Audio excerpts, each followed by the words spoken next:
Hello guys, this is Foyaz F. Rahman. Welcome back once again. Today I'm going to share with you how to solve replace toner message on Brother HL-L2540DW printer. First, if you see a replace toner message, follow these steps. Replacing the toner in a Brother HL-L2540DW printer is a straightforward process.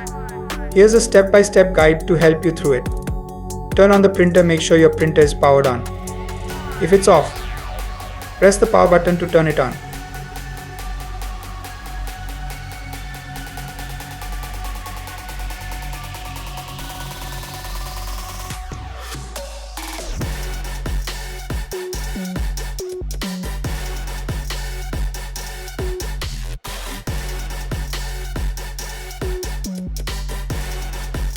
Open the front cover, locate the front cover of the printer.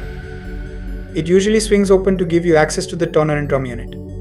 You might need to press a OK button about 5 to 10 seconds or latch to release it. Close the front cover once the drum unit is in place. Now press the start button, then press down arrow key and upper arrow key.